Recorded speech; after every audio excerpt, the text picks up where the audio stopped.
Physics. आज हम लोग इस वीडियो में थर्मल प्रॉपर्टीज ऑफ मैटर के प्रीवियस ईयर क्वेश्चंस जो जेई, नीट और एमएसटी सीईटी में ऑलरेडी पूछे गए हैं और कुछ ऐसे ही इम्पोर्टेंट क्वेश्चंस भी हैं जिनको हमने इसमें पिक किया है। तो स्टार्ट करते हैं। और आप लोग के लिए ये वीडियो एक बहुत इम्पोर्टेंट हो सकता है जो आपके कंसेप्ट्स को बहुत अच्छे से क्लियर करेगा। मैं पूरा इस पे एक सीरीज बना रहा हूँ, सारे टॉपिक्स के वीडियोस में एज अ क्रैश कोर्स बना रहा हूँ। तो आप लोग पूरा प्लेलिस्ट को आप लोग देख सकते हैं, सारे वीडियोस को देख सकते हैं। तो स्टार्ट करते हैं विदाउट वेस्टिंग टाइम। सो सबसे पहले कुछ हम फार्मूलाज डिस्कस करेंगे जिससे आप लोग को इस चैप्टर के बारे में एक कंप्लीट जैसे रिवीजन टाइप आपका हो जाए और उसके बाद फिर हम लोग कुछ एमसीक्यूज करेंगे। तो स्टार्ट करते हैं। पहला जो टर्म है इसमें that is relation between different temperature scales. तो कौन कौन से टेम्परेचर स्केल है? डिग्री सेल्सियस है, फ़ारेनहाइट है, केल्विन है। तो इनको हम लोग सिंप्लीफाई करके लिखते हैं Tc minus 0/100 is equals to Tf minus 32/180 is equals to Tk minus 273/100। या इसको और सिंप्लीफाई वे अगर हम लिखना चाहें तो it will B temperature in Celsius. Temperature in Celsius जो है उसको हम लोग लिख सकते हैं T, that is I will say कि सेल्सियस में C ही यूज करता हूं इसके लिए। C by 5 is equals to F minus 32/9, 32 है sorry, 32/9 is equals to K minus 273/5 is equals to R/4। R एक र्यूमर स्केल है, इसको भी हम लोग लिख सकते हैं। तो ये एक एडिशनल हो गया, आप लोग को याद रखना है। तो C for Celsius, F for Fahrenheit, K for kelvin, R is the rumour scale. तो किसी एक का कन्वर्जन दूसरे टेम्परेचर स्केल में हमें करना हो तो एक जनरल फार्मूला है जो हम लोग यूज कर सकते हैं। अभी हम लोग चलेंगे नेक्स्ट पार्ट पे। तो आइडियल गैस इक्वेशन हमें पता है, ideal gas equation is PV is equals to nRT। सारे टर्म्स आप लोग को पता है। And PV by T is equals to R for 1 mole. अगर N जो है 1 मोल हो जाए तो PV is equals to RT और R जो है वो PV बाई T हो जाएगा। ठीक है। तो final length of the rod after heating, अगर हम बात करें लीनियर एक्सपांसन की, लीनियर एक्सपांसन, तो लीनियर एक्सपांसन में ऑलरेडी हमने पढ़ा है, जो बेसिक टर्म पढ़ा है कि L2 जो फाइनल लेंथ होगा that will B L1 in bracket 1 minus 1 plus alpha into delta T. यहाँ पे अल्फा जो है वो कोएफिशिएंट ऑफ लीनियर एक्सपांसन है और coefficient of linear expansion that is increase in length per unit original length at 0 degree Celsius per degree rise in temperature. ये उसका formula है, वहां से ये आया हुआ है।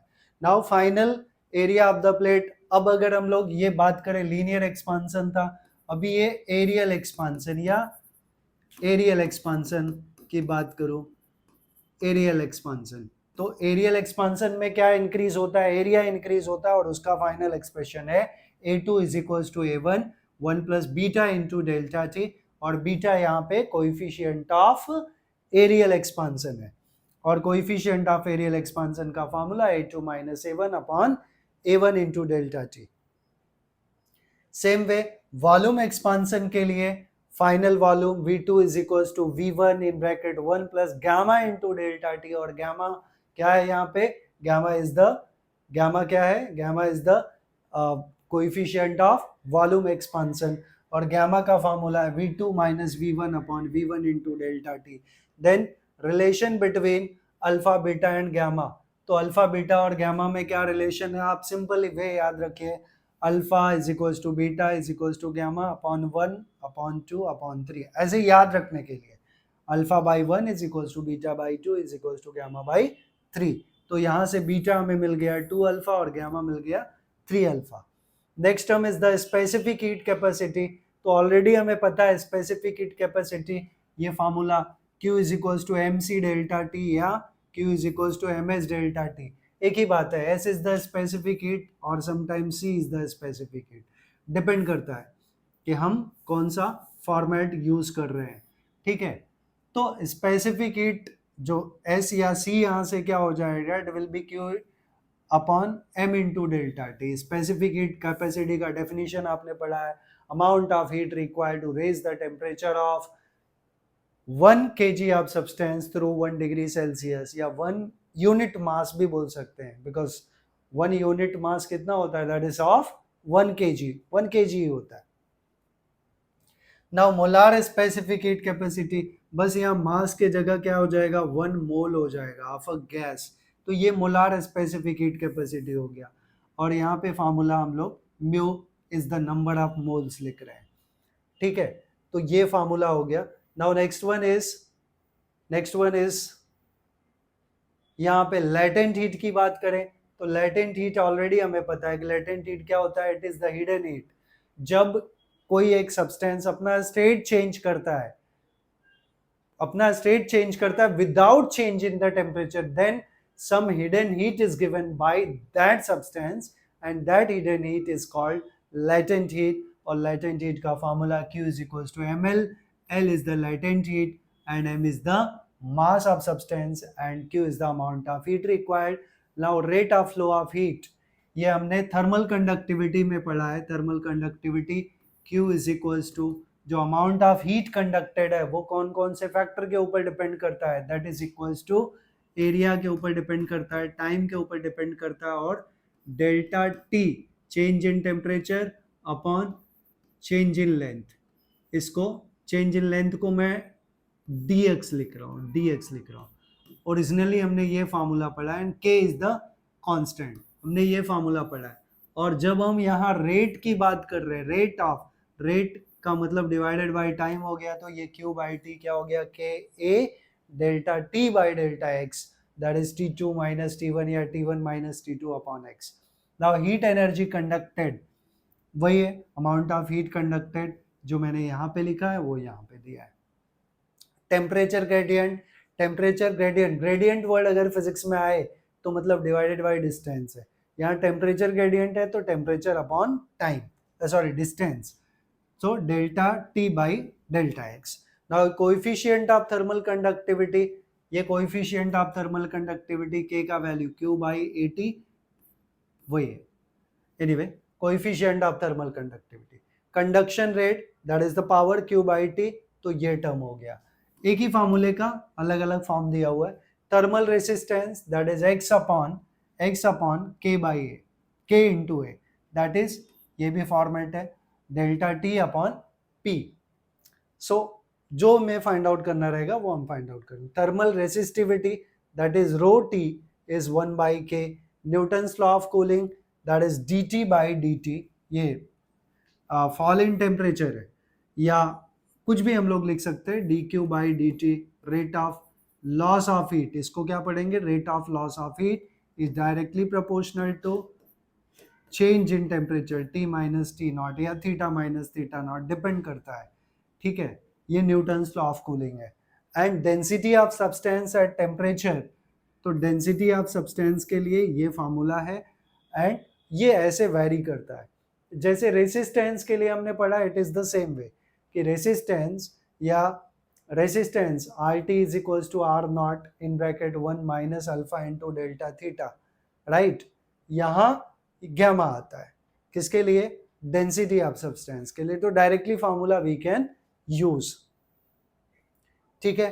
तो ये पार्ट हो गया, एंड नेक्स्ट पार्ट पे चलते हैं। तो डायरेक्टली अब सम्स के बारे में हम लोग डिस्कस करेंगे। तो पहला सम है इस चैप्टर में, वैसे बहुत ज्यादा कुछ नहीं है, बट जो चीजें हैं इंपॉर्टेंट है, क्वेश्चंस आए हुए हैं बोर्ड में नहीं सॉरी, जेई और नीट के लिए और एमएसटी सीईटी के लिए मोस्टली जेई और नीट के सम्स हैं इसमें, और वो मैं PYQs के जितने भी क्वेश्चंस हैं उनमें से कुछ पिकअप किया हूँ जो मुझे लगा कि नहीं बहुत इंपॉर्टेंट है, मुझे बताना चाहिए, तो मैं बेसिक से इसके स्टार्ट करूंगा, बीच में अगर जरूरत पड़ी तो फार्मूला भी डिराइव करके बताऊंगा, इट डिपेंड। तो पहला सम है, the resistance of a wire is 5 ohm at 50 degree and 6 ohm at 100 degree. The resistance of the wire. तो अभी मैं रेसिस्टेंस की बात कर रहा था, सिमिलर टर्म है। तो resistance of a wire is 5 ohm at 50 degree. तो हमें दिया, हमें पता है since R resistance is directly proportional, या R is equals to RT is equals to R nought in bracket 1 minus alpha into delta T, right, ये term है। तो इस फार्मूले के बिहाफ पे हमें दो इक्वेशंस मिलने वाले। पहला मिलने वाला है, पहले का रेसिस्टेंस 5 ओम दिया है is equals to R nought, जो हमें पता नहीं है, 1 minus alpha into delta T. Delta T कितना है, alpha into delta T is 50 degree, right. तो दिस टर्म इज 50 डिग्री। एक मिनट, हमने फार्मूला यही पढ़ा है, R is equals to R nought. एक मिनट देख लेते हैं, डेंसिटी वाले फार्मूले जैसा ही है, एग्जैक्टली डेंसिटी वाले फार्मूले जैसा है। तो डेंसिटी के लिए अभी हमने फार्मूला पढ़ा, rho naught 1 minus alpha into delta T, correct है। तो उसी फॉर्मेट में हमने यहाँ रेसिस्टेंस का फार्मूला लिख दिया, alpha into delta T is 50, right, ये 50 हो गया। नाउ इसको मैं इक्वेशन 1 ले लेता हूं। दूसरा कंडीशन दिया है, एंटिटी 6 ओम एट 100 डिग्री। तो 6 is equals to R nought 1 minus alpha into 100, right, that is equation 2। तो it is better for us कि हम दोनों को डिवाइड कर दें, राइट। दोनों को डिवाइड करेंगे तो 5/6, 1/2 कर दें, तो 5/6 इज इक्वल्स टू, हमें R नॉट निकालना है, प्रोबेबली R नॉट निकालना है। तो R नॉट निकालने के लिए अगर हम डिवाइड करें तो हमें अल्फा मिल जाएगा, फिर R नॉट चाहिए हमें, राइट। एट 0 बोला है ना, तो हाँ, R नॉट हमें फाइंड आउट करना है, R नॉट निकालना है। तो हम ऐसा भी कर सकते हैं, या फिर इक्वेशन 2 में से 1 को माइनस कर लेते हैं। तो 2 में से 1 को माइनस कर लिया, ऐसे ऑपरेट कर लिया 2 में से 1 को, तो 6 माइनस 5 1 हो गया। R नॉट कॉमन है, और यहाँ क्या बचा, 1 माइनस दिस, तो 1 माइनस, ये मैं पूरा लिख देता हूँ, अल्फा इंटू 100 माइनस ये 1, और ये माइनस माइनस प्लस हो जाएगा 50 अल्फा, ठीक है। तो -1 + 1 ये भी term cancel, 100 alpha minus 50 alpha, तो that will be 50 alpha, right. तो 1 is equals to R naught और ये आ गया 50 अल्फा इंटू 50 अल्फा। अल्फा का वैल्यू हमें यहाँ पे दिया नहीं है, तो resistance of the wire at 0 degree it will be, R naught हमें निकालना है, तो R नॉट क्या हो जाएगा, R not will be 1/50 alpha. Alpha का वैल्यू एक्चुअली नहीं दिया है, ठीक है। The resistance of the wire at 0 degree it will B, probably ये टर्म तो कांस्टेंट रहेगा, तो हम लोग 1 ओम बोल सकते हैं। एनीवे देखते हैं, अल्फा का वैल्यू नहीं दिया है, या फिर हाँ ठीक है। अब अगर डिवाइड फिर से एक बार हमें करना पड़ेगा, इनफैक्ट दोनों को डिवाइड करेंगे तो R नॉट कैंसिल हो जाएगा, अल्फा का वैल्यू मिलेगा, और अल्फा का वैल्यू फिर इसमें हम सब्स्टिट्यूट कर देंगे तो हमें आंसर मिल जाएगा। वो भी करके देख लेते हैं हम लोग। तो नेक्स्ट पार्ट, इसको मैं इक्वेशन 3 लिख देता हूँ। अब दोनों को डिवाइड हम कर लें, तो 5/6, यहाँ मैं 1/2 कर रहा हूँ, 1/2, तो 5/6 R नॉट कैंसिल हो गया, is equals to 1 minus 50 alpha upon 1 minus 100 alpha, right. अब अगर मैं क्रॉस मल्टीप्लिकेशन करूँ इसका, तो 6 minus 300 alpha is equals to 5 minus 500 alpha. तो 6 minus 5 1 is equals to 5 plus 3, sorry that is 200 alpha. तो अल्फा विल बी, अल्फा क्या हो जाएगा, 1/200, अल्फा 1/200 हो गया। अब यहाँ अल्फा का वैल्यू हम यूज कर ले तो R nought will be 1/50 into alpha का वैल्यू 200 है, तो आर नॉट हमें मिल जाएगा, बट फिर भी प्रॉपर आंसर नहीं आ रहा है, तो आप लोग इसको एक बार क्रॉस चेक कर लीजिएगा। माइनस करने पे तो नहीं आ रहा है, but just we can see, शायद मैंने कहीं गलती किया है, आर नॉट चाहिए, anyway just we will see. Alpha का वैल्यू 1/200 है, सॉरी बराबर है, तो यहाँ अल्फा का वैल्यू 1/200 रखना, 1/200, तो 200 ऊपर चला जाएगा, तो it will be 200/50, that is 4 ohm, right. तो आंसर हमें क्या मिल गया, 4 ओम। वहाँ पे मैं थोड़ी सी गलती कर रहा था, तो आंसर हमें मिल गया 4 ओम। तो ये कैलकुलेशन आप चेक कर सकते हैं, यहाँ अल्फा का वैल्यू 1/200 आया, मैं यहाँ पे सिर्फ 200 डाल रहा था, इसलिए आंसर गलत आ रहा था। अब हम लोग अगले सम पे चलते हैं। अगला सम है the pressure that has to be applied to the ends of the steel wire of length 10 centimetre. Length हमें दिया है 10 सेंटीमीटर, ठीक है, 10 centimetre. To keep its length constant when its temperature is raised by delta T हमें दिया है, that is 100 degree Celsius. For Young's modulus y का value हमें दिया है, ये y का वैल्यू है Young's modulus, and coefficient of thermal expansion, coefficient of thermal expansion मतलब अल्फा दिया है, और हमें निकालना क्या है, the pressure that has to be applied। तो pressure is force upon area, pressure is force upon area, और फोर्स अपॉन एरिया को मैं बोलूंगा थर्मल स्ट्रेस। क्या बोलूंगा, थर्मल स्ट्रेस। अब आगे का फार्मूला मैं डायरेक्टली तो लिख सकता हूं, बट नहीं लिखूंगा। अब ये थर्मल स्ट्रेस क्या होगा, आप यहां पे देखिए, ऑलरेडी हमने पढ़ा है, since L is equals to L nought in bracket 1 plus alpha into delta T, ये हमने पढ़ा है, ठीक है। तो एल इज इक्वल्स टू, या एल टी रखता हूं मैं, L T is equals to पूरा मल्टीप्लीकेशन करें तो L nought plus L nought into alpha into delta T. अब ये टर्म मैं इधर ले लूँ, तो L T minus L nought is equals to L naught alpha into delta T, और L T minus L naught upon L naught को नीचे ले लिया, is equals to alpha into delta T. But ये टर्म क्या है, ये हमारा increase in length upon original length, ये टर्म क्या है, increase in length upon original length is strain. तो ये स्ट्रेन है, तो स्ट्रेन हमें मिल गया, स्ट्रेन ये हमें मिल गया alpha into delta T. But एक और टर्म हमें पता है कि सिंस यंग्स मॉडुलस क्या है, स्ट्रेस बाय स्ट्रेन है, since Young's modulus is stress by strain,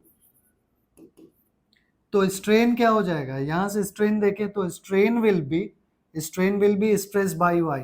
तो स्ट्रेन के जगह अब मैं क्या डाल दूं, स्ट्रेन के जगह stress by Y is equals to alpha into delta T. Sorry, यहाँ डेल्टा टी मुझे कैपिटल लेना है, मैं वो गलती सब जगह करते आ रहा हूँ, capital T delta into T, यहाँ पे भी एवरीवेयर कैपिटल टी रहेगा, कैपिटल टी, और यहाँ पे भी finally delta, sorry capital T, right. तो स्ट्रेस क्या हुआ, stress become y into alpha into delta T.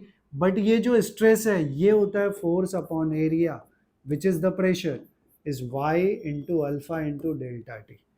तो ये टर्म हमें निकालना है, this is to B find out, इसी को हम थर्मल स्ट्रेस बोलते हैं। अब ये फार्मूले का डेरिवेशन मैंने करके बताया, एक्चुअली बताने का इंटेंशन नहीं था, बट डायरेक्टली अगर मैं फार्मूला लिखता तो आप लोग ये बोलते थे कि सर ये आया कैसे है, ठीक है। तो थर्मल स्ट्रेस ये टर्म हो गया, और हमें थर्मल स्ट्रेस ही जो प्रेशर फोर्स अपॉन एरिया है वो टर्म पता है, तो थर्मल स्ट्रेस हमें क्या मिल गया, y into alpha into delta T. It is y into alpha into delta T. तो हम लोग ये देखें कि जो प्रेशर हमें फाइंड आउट करना है, force upon area, that is equals to y का वैल्यू हमें दिया है, Young's modulus is 2 into 10⁻11, 2 into 10⁻11 into alpha का value 1.1 into 10⁻⁻5 into delta T, rise in temperature कितना है, rise in temperature by 100 degree है तो 100। सो आप देखो 1.1 इंटू 2 तो 2.2 हो गया ये, 2.2 इंटू 10 का power 2, 11, 13, 13 minus 5, that is 10⁻8, fine, and it is Newton per meter square, newton per metre square. तो हमें क्या आ गया, 2.2 into 10⁻8 newton per metre square, and it is same as the pressure, so its unit is given as pascal. तो ये formula हो गया, ठीक है, ये हमने इसका सॉल्यूशन फाइंड आउट कर लिया। अब हम लोग चलते हैं अगले सम पे। Next sum we have, next sum, the value of coefficient of volume expansion of glycerine. अच्छा, वॉल्यूम एक्सपांशन का कोएफिशिएंट क्या होता है, दैट इज गैमा। तो गैमा का वैल्यू हमें दिया है 5 इंटू 10⁻⁻4 पर केल्विन, ठीक है। The fractional change in the density of glycerine for a rise of, ये राइज इन टेम्परेचर दिया delta T, it is 40 degree Celsius. हमें fractional change in the density निकालना। तो फ्रैक्शनल चेंज, कभी भी फ्रैक्शनल चेंज अगर फिजिक्स में पूछे किसी का भी, तो change in value upon original value. Fractional change मतलब दिमाग में बिठा लें, क्या निकालना है, change in value upon original value. तो फ्रैक्शनल चेंज इन डेंसिटी हमें निकालना है, fractional change in the density. तो चेंज इन द डेंसिटी हम लोग ले रहे हैं rho minus, that is rho naught minus rho theta upon rho naught. अच्छा, ऐसा क्यों कर रहे हैं, rho theta minus rho not क्यों नहीं कर रहे, बिकॉज जब टेम्परेचर बढ़ता है डेंसिटी कम होता है, तो ये एट जीरो ज्यादा डेंसिटी रहेगा, ये कम रहेगा। So this is equals to, ये वैल्यू क्या होगा वो हम लोग देख लें। तो हमें ऑलरेडी पता है, डेंसिटी वाला फॉर्मूला हमने लिखा था, स्टार्टिंग में बताया, rho is equals to rho naught in bracket 1 minus gamma into delta theta, ये फॉर्मूला हमें पता है। तो अब इस फॉर्मूले से अगर हम लोग इस फॉर्मूले को सिंप्लीफाई कर लें तो यह आ जाएगा rho theta is equals to rho naught minus rho naught into gamma into delta theta, right. तो ये टर्म रो नॉट हम लोग इधर लेके आ जाए, यस, हाँ, ये मल्टीप्लाई किया तो ये टर्म आया, तो rho theta minus rho naught, ये हमने क्या किया, rho theta minus rho naught, okay, हमने इस रो नॉट को इधर लेके आ गए, what I am doing, minus rho naught is equals to minus rho naught gamma into delta theta, ये टर्म है। यहां से माइनस अगर हटाना चाहें तो भी हम हटा सकते हैं, तो rho naught gamma into delta theta becomes, मैं प्लस में लिख रहा हूं, तो it becomes rho naught minus rho theta, right. तो गैमा इंटू डेल्टा थीटा ये क्या हो गया, rho naught minus rho theta upon rho naught, इधर डिवाइड कर दें, राइट। तो ये टर्म है हमारा, same term we are getting, और ये टर्म क्या आ गया हमारा, gamma into delta theta, right. ये फाइनल एक्सप्रेशन आ गया। तो अब हमें गैमा पता है, डेल्टा थीटा पता है, बाकी कुछ करना ही नहीं है। गैमा का value coefficient, that is 5 into 10⁻⁻4 into delta theta is 40, right. 5 4 जा 200 into 10⁻⁻4, that is 2 into 10⁻², which is 0.02, correct. तो ये फ्रैक्शनल चेंज हमें मिल गया। अब चलते हैं अगले सम पे, that is the question number 4। Question number 4 क्या है?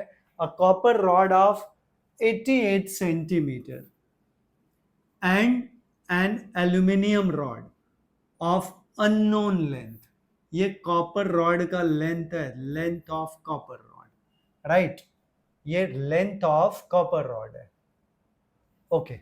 And length of aluminium rod वो हमें पता नहीं है, तो length of aluminium rod is not known to us. Of unknown length have their increase in length independent of increase in temperature. अच्छा, वो increase in temperature के independent है. The length of aluminium rod is, हमें length of aluminium rod निकालना है, तो एक ये दे दिया independent, मतलब वो constant हो गया. increase in length क्या है? constant है. तो हमें पता है since increase in length delta L is equals to L alpha into delta theta. ये बेसिक है वही जो formula L2 minus L1 is equals to, हमने फार्मूला देखा ना, L2 is equals to L1 in bracket 1 plus alpha into delta T, right? वहाँ delta T मैं capital डाल देता हूँ, कैपिटल डेल्टा टी. तो same term L2 minus L1, ये टर्म हमारा क्या हो जाता है? That is L1, I will say L1 alpha into delta T. ये टर्म है वो हमने यहाँ लिख दिया है. बस इस L2 माइनस L1 को क्या लिख दिया? डेल्टा L लिख दिया है, एंड L1 को L लिख दिया है into alpha into delta T. और यहाँ पे हम लोग को बोल रहा है कि increase in length is independent to increase in temperature, मतलब इसके ऊपर डिपेंड नहीं करेगा. तो delta L by delta theta, ये दोनों टर्म कांस्टेंट हो गए, तो I can say it is a constant. ये अकॉर्डिंग टू गिवन कंडीशन है, ये जो कंडीशन दिया है उसके अकॉर्डिंग हमने लिख दिया. तो आई कैन से देयरफॉर बचा क्या? दो ही टर्म्स तो बचे, L इंटू अल्फा. तो L into alpha is constant, तो L into alpha is constant. अगर L अल्फा कांस्टेंट हो गए तो आई कैन से कि L for aluminium, L for aluminium into alpha for aluminium is equals to L for copper into alpha for copper, right? अब ये दोनों terms हमें दिए हुए, क्योंकि हमें क्या क्या दिया हुआ? Alpha for copper and alpha for aluminium और लेंथ ऑफ कॉपर. तो इसमें वैल्यू डाल दें, तो हमें निकालना क्या है? Length of aluminium. तो लेंथ ऑफ एल्यूमिनियम ये टर्म चाहिए, बाकी सबको एक साइड भेज दें. तो length of aluminium, I can से length of aluminium, it will B length of copper into alpha for copper upon alpha for aluminium. तो ये सारे टर्म्स, लेंथ ऑफ कॉपर हमें दिया है 88 centimetre into length of copper 88 centimetre into ये copper upon aluminium करना है, तो कॉपर का इतना, एल्यूमिनियम का इतना, तो 1.7 into 10 raise to minus 5, 1.7 into 10 raise to minus 5 upon 2.2 into 10 raise to minus 5, right? 2.2 into 10 raise to minus 5 aluminium के लिए, करेक्ट. तो ये टर्म पूरा कैंसिल हो गया.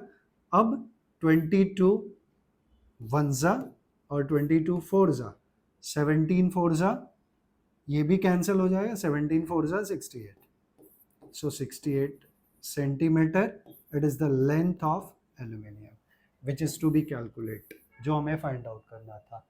तो हमें क्या मिल गया? ये 68 सेंटीमीटर. मैं इसका PDF डिस्क्रिप्शन में दे दूंगा, तो आप लोग सॉल्यूशन वहां से कॉपी कर सकते हैं, या फिर आप स्क्रीनशॉट भी इसका ले सकते हैं. अब हम लोग चलेंगे अगले सम पे, that is the question number 5. Question number 5 क्या है? Question number 5, a rod length L, a rod of length L at room temperature and uniform area of cross section A is made up of metal having coefficient of linear expansion alpha. It is observed that an external compressive force F is applied on each of its ends prevent any change in the length of the rod when its temperature rises in delta T Kelvin. Young's modulus Y of this metal is. तो ये मुझे अलग से बताने की जरूरत नहीं है. अभी हमने एक फार्मूला डिराइव किया था थर्मल स्ट्रेस का. तो thermal stress is Y into alpha into delta T. और हमें निकालना क्या है यहाँ पे, हमें जो निकालना है Young's modulus for this metal, Y का वैल्यू निकालना है. अब देखते हैं तो थर्मल स्ट्रेस क्या होता है, फोर्स अपॉन एरिया. तो force upon area becomes Y alpha into delta T, right, Y alpha into delta T. और हमें यंग्स मॉडुलस चाहिए तो इन टर्म्स ऑफ फोर्स चाहिए. तो सीधा सीधा हम यहाँ से Y निकालें तो Y क्या होगा, Y का टर्म चाहिए, ये दोनों नीचे आ जाएगा. तो it will be F by A into alpha into delta T. यही हमारा फाइनल एक्सप्रेशन हो गया. तो just we have to play with the formulas, instead of that nothing. बाकी कुछ नहीं करना है, हमें सिर्फ फार्मूला से करना है.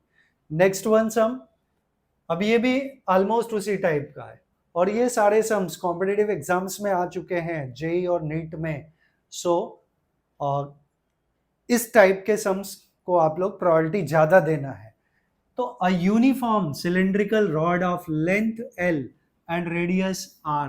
लेंथ L सिलिंड्रिकल रॉड है, इस बात का ध्यान रखना है शेप का, and radius R is made from material whose Young's modulus of elasticity is equals to Y when this rod is heated by temperature T and simultaneously subjected to a net longitudinal compression of force F.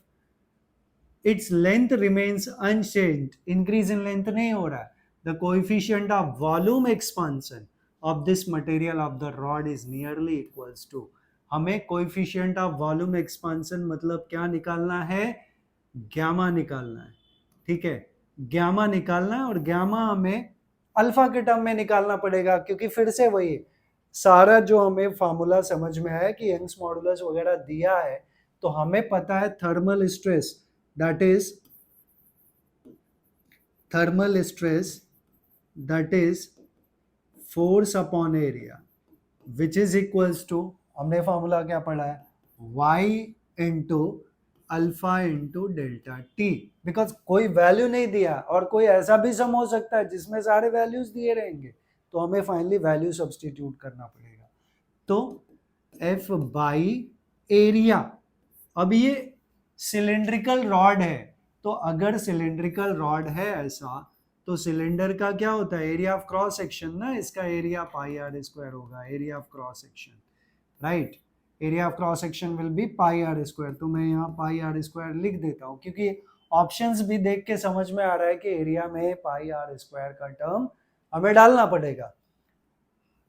Is equals to Y alpha into delta T. अब एक चीज और ध्यान में रखना हमें कि हमें वॉल्यूम एक्सपांसन के टर्म में पूछा है, तो गैमा के जगह हम 3 अल्फा डाल दें, क्योंकि हमें पता है ना अल्फा के टर्म में, सॉरी, अल्फा के जगह गामा बाई 3 डालना पड़ेगा, क्योंकि फार्मूले में हमारे क्या है, अल्फा है. हाँ, तो अल्फा को यहाँ गामा के टर्म में डालना है. देखते एनीवे, कोई बात नहीं. हमें क्या निकालना है कि the coefficient of volume expansion, right. तो कोएफिशिएंट ऑफ लीनियर एक्सपांशन हम यहाँ से फाइंड आउट कर लें. तो अल्फा क्या होगा, अल्फा विल बी, अल्फा चाहिए, बाकी के टर्म्स नीचे भेज दें. तो F by pi R square into gamma into delta T. Sorry, it's not gamma, it's Y, Young's modulus. तो यहाँ अल्फा, हमें अल्फा चाहिए, तो अल्फा की जगह गैमा चाहिए इनफैक्ट. तो हमें पता है gamma is 3 alpha, gamma is 3 alpha, because हमने पढ़ा हुआ है ना relation between alpha beta and gamma. Alpha by 1 is equals to beta by 2 is equals to gamma by 3. तो गैमा विल बी 3 अल्फा. तो अल्फा विल बी, अल्फा अगर चाहिए तो गैमा बाई 3. सो अल्फा की जगह मैं क्या डाल दूं, गैमा बाई 3. अच्छा, मेरा गैमा और वाई एक जैसा ही दिखता है, इसलिए यंग्स मॉडुलस और गैमा में फर्क समझिएगा। F by pi R square into Young's modulus, इसको बड़ा बना देता हूँ थोड़ा, इंटू डेल्टा टी। तो गैमा क्या हो गया 3f, गैमा के लिए 3f, तो 3f upon pi R square into gamma into delta T, that becomes the option B. So इस तरह हम लोग को सम के लिए अप्रोच करना और सम को इजिली सॉल्व कर लेना। अब हम लोग चलते हैं अगले पार्ट पे, that is the question number 7। A piece of ice falls from height h so that it melts completely, पूरा का पूरा मेल्ट हो जाए, हाइट h से गिर रहा है, only 1/4 of heat produced is, ये ध्यान रखना, only 1/4 of heat produced is absorbed by the ice, ice कितना हीट एब्जॉर्ब कर रहा है 1/4, and all energy of ice gets converted into heat during its fall, the value of h, मतलब किस height से वो गिर रहा है वो हमें निकालना है, राइट। तो हमें निकालना है, हमें दिया क्या है लेटेंट हीट एंड जी का वैल्यू, तो हाइट से गिर रहा है, हाइट से गिर रहा है तो दो टाइप का एनर्जी हुआ, energy due to height, I can say according to law of conservation of energy, जिस हाइट से गिर रहा है that is the potential energy is equals to latent heat, that is Q. But यहाँ पे दिया piece of ice falls from height H so that it melts completely, only 1/4 of the heat produced is absorbed by the ice, only 1/4, तो I can say कि यहाँ पे 1/4 is absorbed by it, तो इसका 1/4 जो टोटल हीट प्रोड्यूस हो रहा है due to falling, that is absorbed by it to melt it, तो 1/4 times of potential energy is equals to Q, that is the latent heat, right. तो potential energy का formula mgh है, तो 1/4 into mgh is equals to Q, क्या है latent heat के term में m into L, तो mm कैंसिल हो गया, we get gh/4 is equals to l, सारे टर्म्स हमें दिए हुए और h फाइंड आउट करने का है, h फाइंड आउट करना है तो h बिकम्स 4l/g, 4l/g, तो H becomes 4 into L, latent heat कितना है, latent heat is 3.4 into 10 raised to 5 upon G का वैल्यू कितना है 10 है, तो ये 10 raised to 4 हो जाएगा और ये 4 3 12, I can say yes, ये हाइट हो जाएगा, राइट। तो 4 4 16, 6 और 4 3 12, 136 किलोमीटर, करेक्ट, बिकॉज ये 10⁻³ के टर्म में आएगा, 136 इंटू 10⁻³ डायरेक्टली कर देते, 136 into 10⁻³ metre, which is equals to 136 kilometre. तो मेन पार्ट आप लोग को ये समझ में आना चाहिए, 1/4 हमने कंडीशन के लिए दिया है because quarter of it is heat produce हो रहा है एंड क्यू लेटेंट हीट है तो ml आने वाला है, पोटेंशियल एनर्जी का फॉर्मूला इज mgh, तो formula is this one and it should be learn to you. Now next one, question number 8, when 100 gram of liquid A at 100 degree Celsius is added to 50 gram of liquid B at temperature 75 degree Celsius, the temperature of the mixture becomes 90 degree, the temperature of the mixture if 100 gram of liquid A at 100 degree Celsius is added to 50 gram of liquid B will be, तो हमें वापस से एक ही चीज दिया है, right. when 100 gram, अच्छा दो कंडीशन है इसमें, when 100 gram of liquid A is, okay sorry, next part हम लोग ये डिस्कस कर रहे थे, right, this one, when 100 gram of liquid A at 100 degree Celsius is added to 50 gram of liquid at temperature 75 degree, the temperature of the mixture. तो दो condition दिया है, ये लिक्विड ए है और ये दूसरा लिक्विड है। I will take little bit at distance, ये बी है सपोज। यहाँ मास ऑफ लिक्विड ए 100 ग्राम है और इसका टेम्परेचर 100 डिग्री सेल्सियस है, T1 इज 100 डिग्री सेल्सियस। और दूसरा जो लिक्विड है वो 50 ग्राम ऑफ लिक्विड है, तो यहाँ M2 आई विल से 50 ग्राम और इसका डेल्टा T ये M1 आई विल से, और डेल्टा T या T2 जो भी मैं बोल लूँ, not delta T, it is T2। Temperature कितना है 75 डिग्री B का, 75 degree liquid B, right. The temperature of the mixture, यहाँ मैं फाइनल टेम्परेचर मिक्स कर देता हूँ 90 degree. The temperature of the mixture if 100 gram of, ठीक है, वो हमें सेकेंड कंडीशन पूछा है। तो अकॉर्डिंग टू, अब इसमें हम लोग प्रिंसिपल ऑफ कैलोरीमेट्री अप्लाई कर देते हैं। Heat lost by the hot body is equals to heat gain by cold body. तो ये हॉट बॉडी है और ये दूसरा वाला कोल्ड बॉडी है, राइट। तो heat loss by hot body is equals to heat gain by cold body. तो M1C delta T1 is equals to M2C delta T2।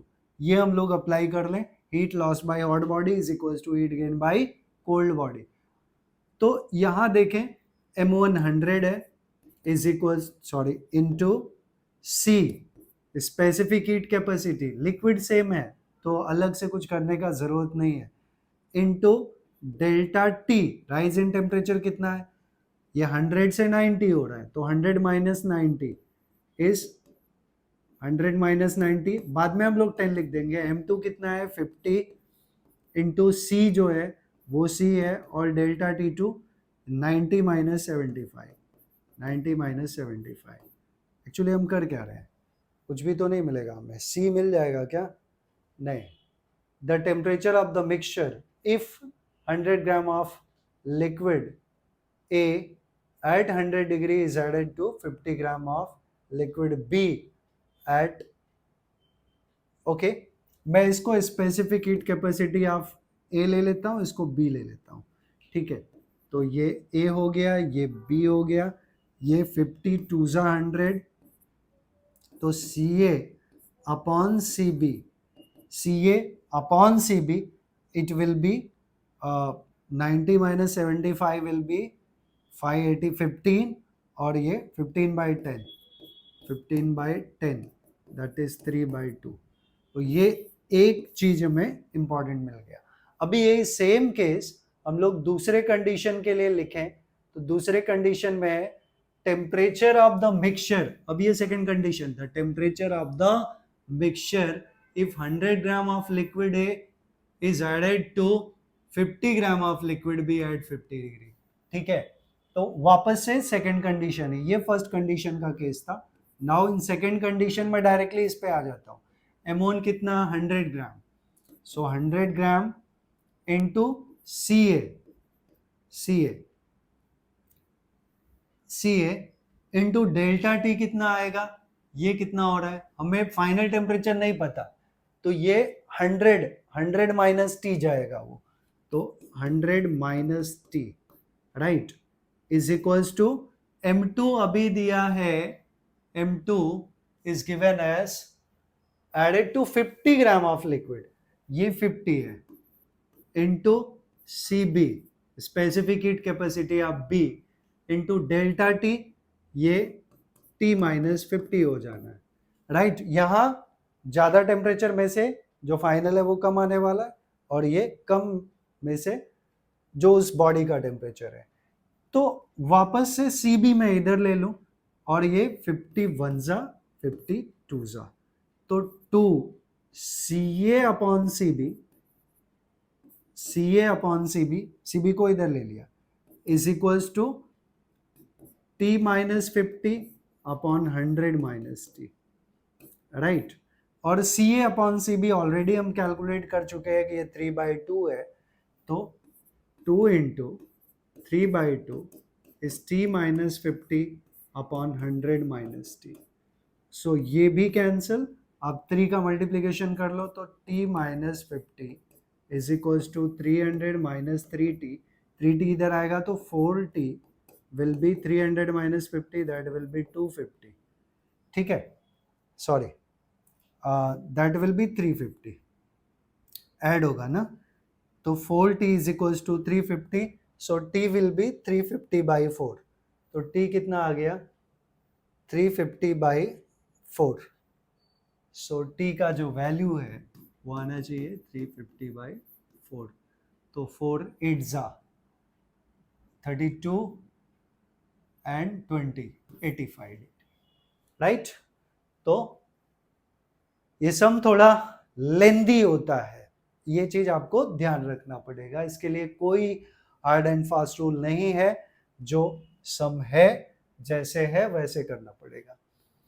Ice at, ये भी सेम टर्म है, लेटेंट हीट रिलेटेड है, ice at minus 20 degree Celsius is added to 50 gram of water, तो यहाँ water को हम ice, water में आइस डाल रहे हैं, right, at 40 degree Celsius when the temperature of the mixture reaches to 0, अच्छा 0 पे पहुंच गया तो latent heat आ जाएगा, पहले तो specific heat capacity of ice हमें यूज करना है, बाद में वाटर यूज करना है और लेटेंट हीट भी यूज करना है, latent heat of fusion of water is this one. तो यहां मैंने डायरेक्टली उसको लिख दिया, पहले आइस जो है कहां से कहां जाएगा -20 टू 20, तो वहां हम क्या यूज करेंगे latent heat of ice, specific heat capacity of ice, specific heat capacity of ice water ice, ये वाला,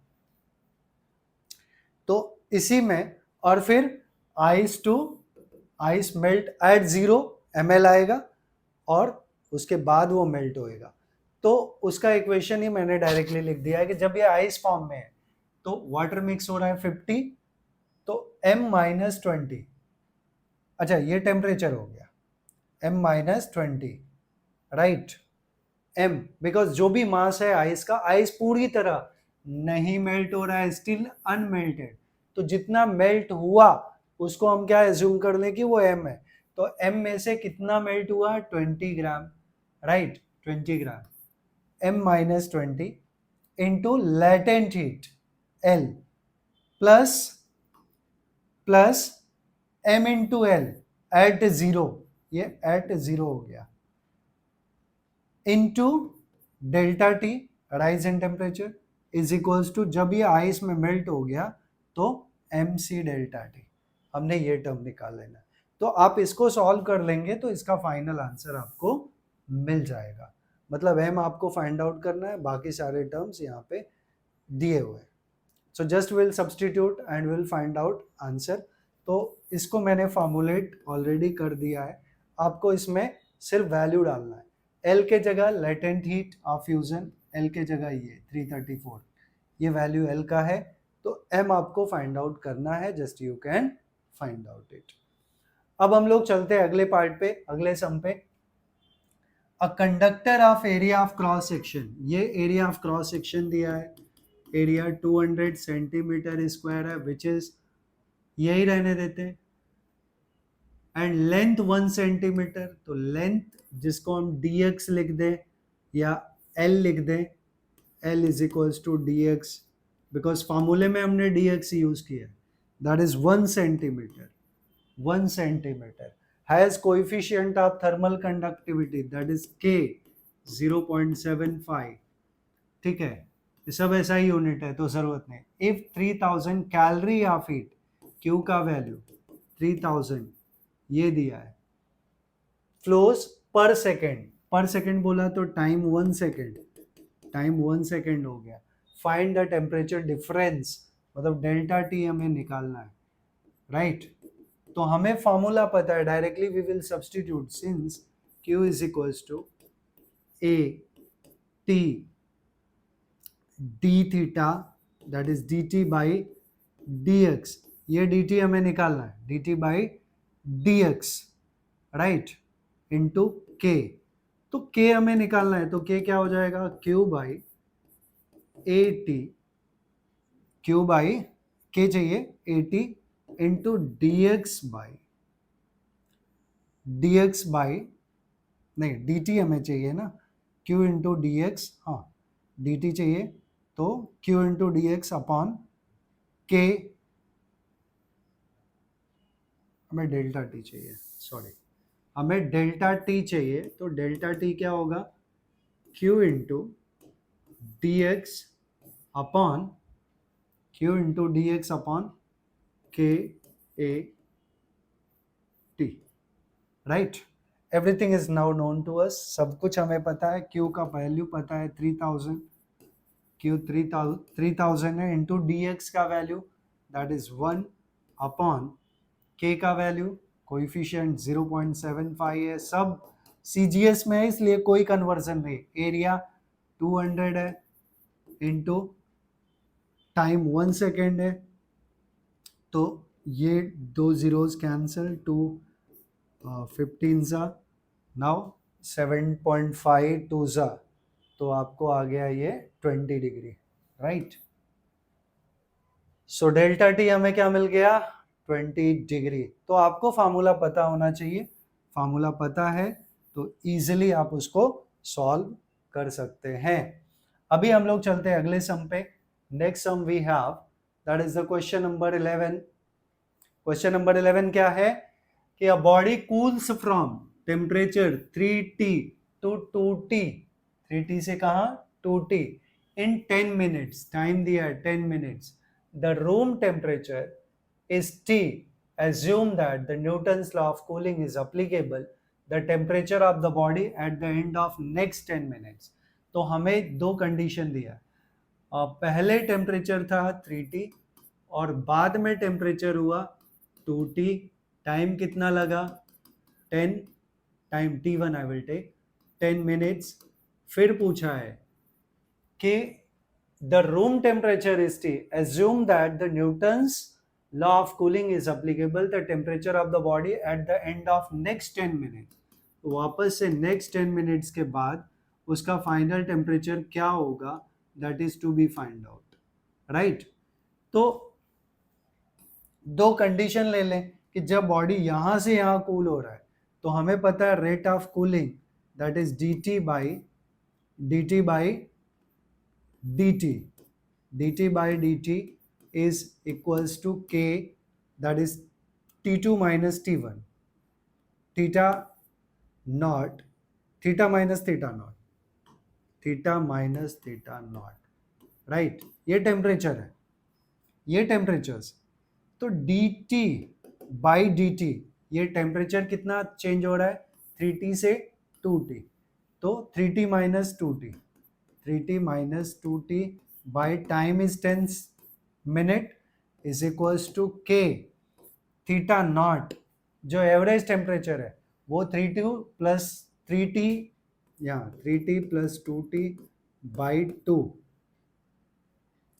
बाई 2 माइनस T, क्योंकि ये हमें फाइनल टेम्परेचर T दिया हुआ है, राइट।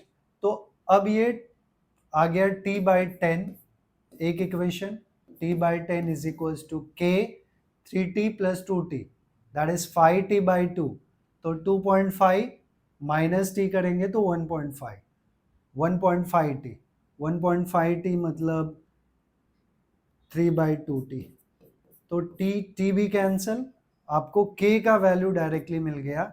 K का वैल्यू क्या हुआ, K का वैल्यू चाहिए तो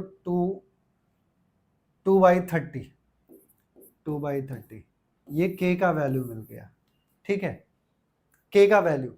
अभी सेकेंड कंडीशन जब ये 2T2 कहाँ जा रहा है, T जा रहा है, ठीक है, मान लेते हैं वो टेम्परेचर T नॉट है, T नॉट एज्यूम कर लेते हैं, तो second condition dt by dt for second case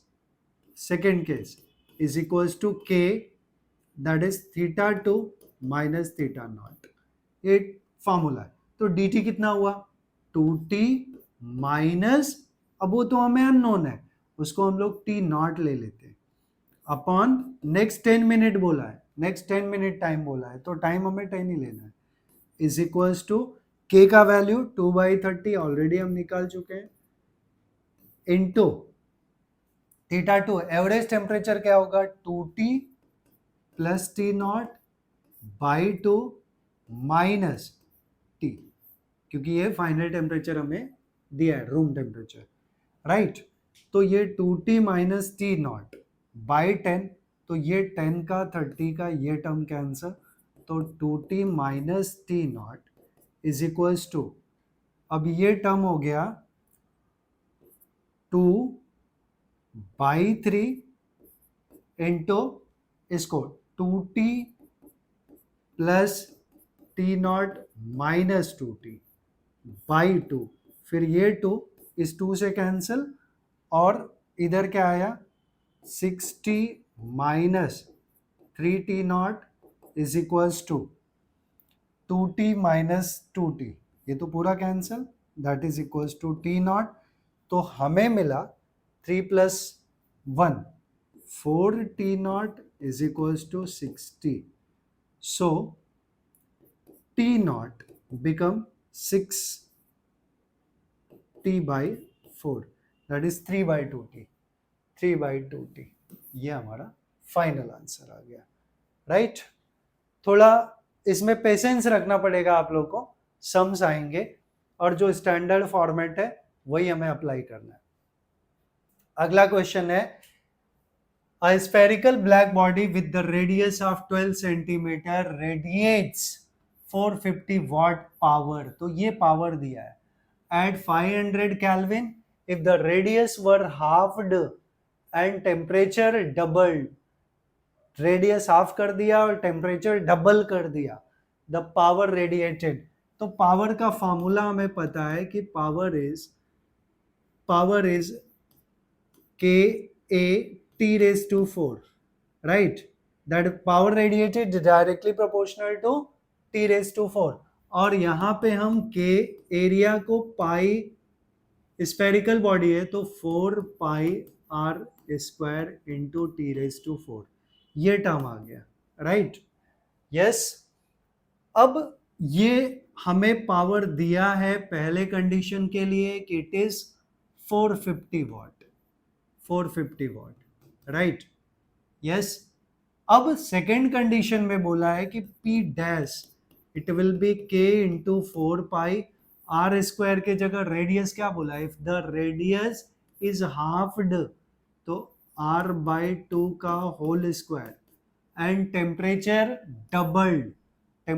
doubled हो गया तो 2T raise to 4, right, radius half हो गया और टेम्परेचर बदल गया, डबल हो गया, तो K into 4πr² by 4 into 2 raise to 4 is 2 2 जा 4 4 जा 16 T रेज टू 4, तो 4 4 जा 16, अब यही फैक्टर बढ़ गया तो it becomes 4 into K into, ये जो 4 है मैं उसी को सेपरेट ले रहा हूँ, K into 4πr² T raise to 4, but ये टर्म है कितना, दैट इज 450 वॉट, तो 4 इंटू 450 दैट इज 1800 वॉट, इसका आंसर कितना आ गया 1800 वॉट।